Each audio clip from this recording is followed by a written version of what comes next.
Isa lang ang hiyabong cave sa napakaraming kuweba sa Pilipinas na hindi pa masyadong napapasukan ng tao. Kaya sa loob nito, malaki ang tsansa makatagpo ng panibagong uri ng hayop na di pa napag-aaralan o napapangalanan. Dahil mga insekto at gagamba ang karamihan sa mga nakita namin dito, ipinakita namin ang mga video sa ilang experts na makakapagpaliwanag tungkol sa aming mga nakita.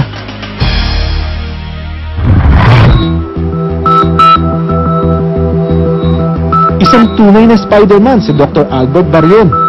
Halos 3 dekada na niyang pinag-aaralan ng mga insekto at gagamba, di lang sa Pilipinas, kundi sa buong Asya.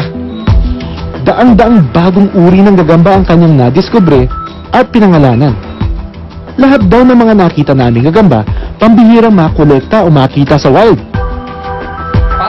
Ang gagambang ito, akalain mong kayang lumunok ng ibon o paniki? Ito raw ang bird-eating spider o gagambang kumakain ng ibon. Kung makikita nyo, ito, very massive, which is almost kalahati ng kanyang huluhan. Napakalakas nitong mag-crush ng prey. Even yung young bats ay isa rin sa kanilang pagkain. Waterproof ang kanyang hairs. Kaya nga kanina, no, pakita mo lumalangoy pa siya kahit malakas yung ng tubig. Mailalim, maibabaw, waterproof. Malamang na meron ka na ng bagong species na nahuli dito. Ang isang ito, akala namin gagamba rin. Pero hindi ito gagamba, kundi pinsan ng gagamba na Chelicerata ang tinawag.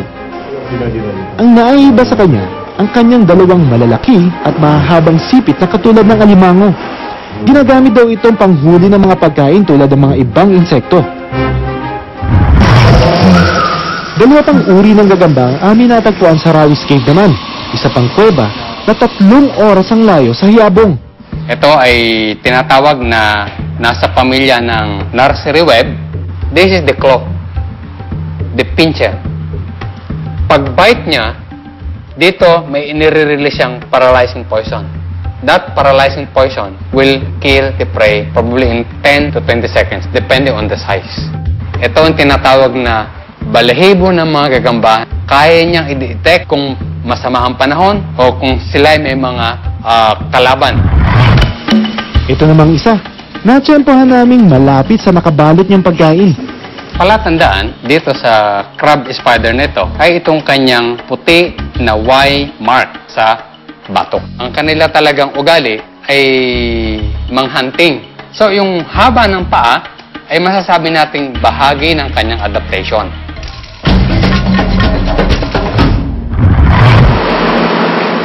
Isa ring entomologist o eksperto sa insekto si Orly Calcetas.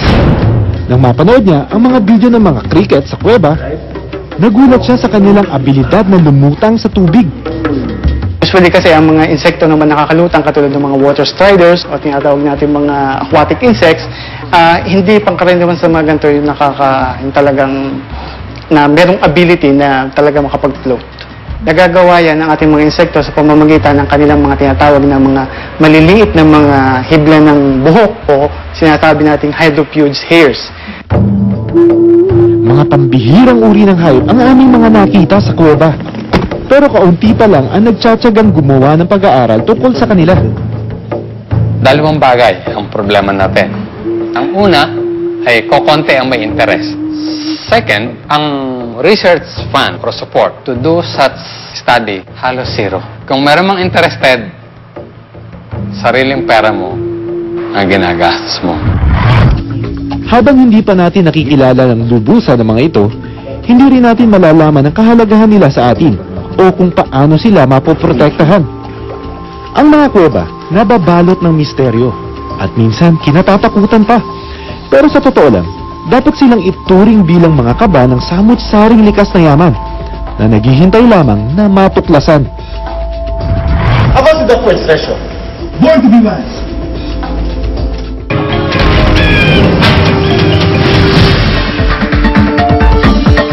Nakatingin sa akin. Nakatingin sa akin, Agila. Huli tayo.